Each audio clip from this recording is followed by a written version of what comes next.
did it all begin? I mean, we talked about the sound clashes, but you've been doing your thing for a minute, and I'm now starting to put pieces together in my head. I'm like, yo, like, Okay, well, I'll give you a little bit of a background talk. do it. Tell them. So obviously, like I said, man, I was growing up listening to a lot of grime, a lot of dubstep, to be honest with you, man. And my stepbrother was a DJ. Shout out Lucas Starnes, LS DJ. And I just used to, when I used to watch him DJ when he was a couple of years older than me, and I used to just think, yo, that looks sick, man. I want to be involved. And he started going to play in these clubs and that. So I used to kind of go with him a bit underage and just kind of sneak in kind of thing. Yeah. And I just used to think, yo, I want to do this. And he went to a college called Confetti. And when I finished school, I was like, yo, I want to go. It was a music college. So I went in there, and at this moment in time, I DJ'd a little bit. I'd never produced before, but I had a lot of bars. And for some reason, when I went into Confetti, I had it in my head that girls didn't like MCs, girls like producers and DJs. You know what I'm saying? And I was like 16, 17, and I was just thinking, yo, I want to do what the Who told you that? Who told you that? I don't know. I just got it in my head, bro. Smoking too much weed, I think. And, I can't do it. I can't do it. It's the feminine rule. So I started producing, loving that, bro. Kind of did a few bits and bobs with that. Started DJing. I started a radio show called The Window Show. Which is where the name derived from. Well, I had the name before that, actually, bro. Did ya? The name came from school, bro. Everyone just used to call me Window at school. It's another story. You'd have to ask me that question in a minute. It's a long one. Hey. But basically, I was running a couple club nights and stuff like that. And on my radio show, bro, I was always DJing. It was like practice hours for all the MCs. So like Snowy, Kaiser, Mez, like bare people used to come. Gang. Through. Shout out Dace Plate, like the Diz, like loads of people. Right. And I was basically always on the deck, just running the tunes. And every now and again, I'd spit a couple bars. And like a couple of men used to be like, yo, like, why are you not jumping on the mic? Like, what? Snowy always said, he was like, you're better at MC than you're DJing, bro. Fuck that. Like, and I was basically dragged off the mic, off the decks, bro, and like put in front of the mic. Like everyone in the scene was just like, you're an MC now. And I was like, right, and okay. That was what I always was from the start. Do you know what I'm saying? Mm. Another full circle moment. I was like, right, okay. So then I got to know Brucey. Brucey brought me to the studio with him, and we made £5 Bet, and £5 Bet did really well. That was it. I kind of went from there and never turned back.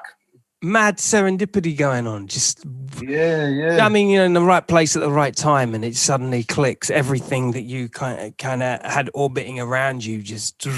Yeah, I was just doing it all literally for the love of the music, bro. Like whatever it was, whether I was DJing or producing or spitting, I was just like, I want to be there. I love the music.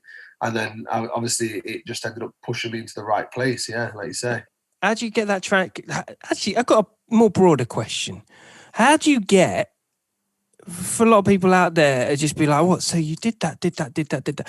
And you do all these different things within the same breath of output. How do you micromanage that in your head? How do you the time at its peak in the early days when you weren't, you know what I mean? You may not have had a manager. You may not have had that, a producer of your radio show or anything like that. How the fuck do you go from, I'm a DJ, no, I'm an MC. I go live, I DJ live. I got MCs, I go on my own. Like, how do you compartmentalize that?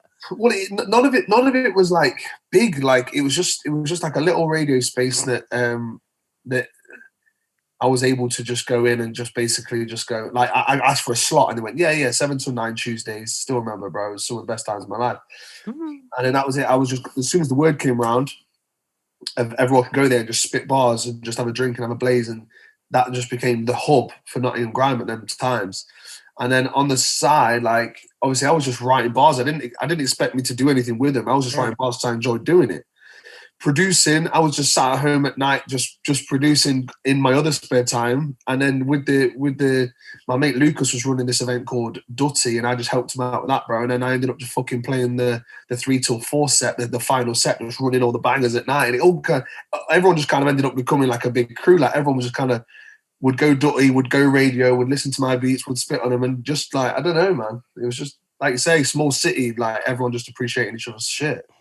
And I always felt like there is a localized audience for the Nottingham scene, which I've always found really charming. Like the people that are in the area totally like love their scene's music. That do you know what I mean? It's so yeah.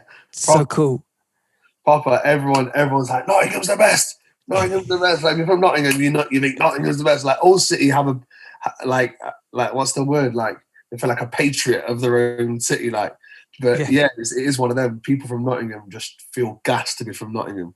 Yeah, and then there's the out of fringes, you know, the more county area, the county lines, you know, the areas where people come in from as well. Loads of little boroughs outside of the centre, isn't there? Yeah, definitely, bro. But I'm glad to be from Notts, man. I learned a lot from a lot of people, and it's got me where I am today. And I'm happy to got no problems with no people. Just love for every man, really, bro. With Bride, bro.